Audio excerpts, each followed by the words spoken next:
saja.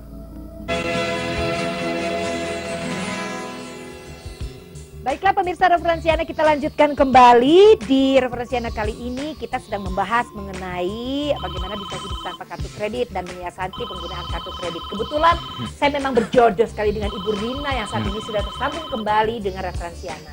Ibu Rina? Bu Rina? Ya, halo. Iya. Jadi gimana Bu? Coba. Unek-uneknya Gini. dikeluarkan.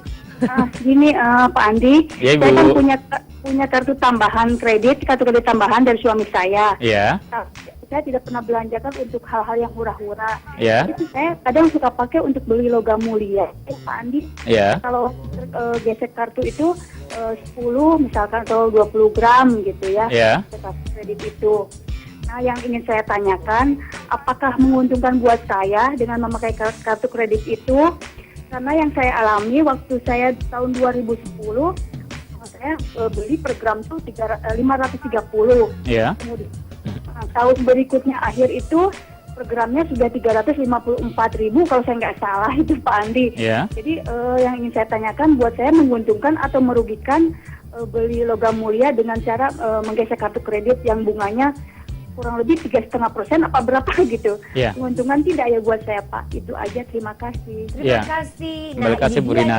ibaratnya kan pembelian logam mulia ini untuk investasi Betul, gitu ya. betul. Jadi berinvestasi menggunakan kartu kredit. Yes. Dan di sini sudah dijelaskan detailnya adalah logam mulia. Nah, Yes. Mas Andi udah ada gambaran Mas Yes. Andi ya. Hmm. Ya. Ya, Ibu Rina gitu ya. Jadi tinggal dihitung aja. Kan pertanyaannya menguntungkan atau tidak gitu kan. Nah, tinggal Bu Rina ini hitung.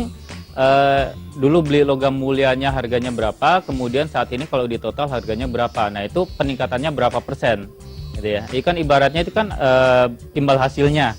Imbal hasil dari dia berinvestasi Nah, itu. ini- Sementara iya. bunganya ketika dia harus bayar kartu kredit ini bunganya berapa gitu, dan total yang dia harus bayar berapa.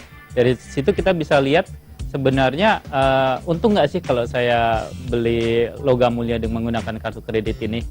Nah, gitu. masalahnya nih kayaknya Bu Rina tuh modelannya kayak modelan saya. Udah tahu angka tapi ngitungnya kayaknya punya hambatan di masalah itu.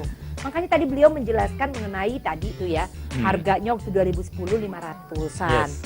Waktu 2011 350-an. Yes. Tapi kalau nggak salah sekarang harus lagi kan ya kalau Betul. saya tidak salah. Nah, kemudian waktu itu bunga kartu kreditnya 3,5%. Nah, kira-kira untung apa enggak tuh? Kalau Anda dari perhitungan kasar begini. Kalau saya sih cenderung kalau nggak mau ya pakai kartu kredit gitu ya. Artinya kalau memang menurut saya kalau kita berinvestasi ya udah kita gunakan sumber daya yang ada pada kita, nggak usah ngutang lagi gitu. Tapi sekali lagi ada beberapa teman yang mereka sudah cukup teliti, udah detail untuk menghitungannya. Kayaknya Ketutup. betul masih ketutup. Apalagi kalaupun logam mulia kan akan naik terus ya kan. Jadi misalnya dia beli saat ini kemudian bisa bulan depannya dilunasin ataupun ketika dicicil pun itu masih ketutup. Menurut mereka kalau saya beli logam mulia masih oke deh gitu ya. Karena ketika nanti setelah semua tagihannya selesai, ini logam mulia masih akan terus naik harganya. Gitu. Cuman kalau saya pribadi saya memilih tidak. Oke. Gitu. Jadi sebenarnya gampang aja nih buat Bu Rina sekarang ini ya. Saya ambil kesimpulannya berarti tinggal dihitung berapa harga emas sekarang gitu ya. Berapa dari yang Ibu Rina sudah keluarkan untuk cicilan kartu Betul. kreditnya dan selisihnya itu ada apa enggak, Betul, besar atau betul. enggak gitu. Betul. Ya kan? Ya, Jadi betul. kalau misalnya ada selisih yang memang menguntungkan berarti emang untung. Kalau tidak ya berarti enggak untung gitu. Iya. Itu sesimpel itu sih Iya, sebenarnya. beberapa teman juga mereka menggunakan trik ini apabila mungkin ternyata harganya lagi turun nih gitu ya, lagi turun mungkin sama logam mulia itu ya, harganya lagi turun tapi kemudian nggak punya duit cash. Nah, mereka biasanya triknya adalah menggunakan kartu kredit. Tapi dengan catatan mesti itu tadi, hitung-hitungannya cermat.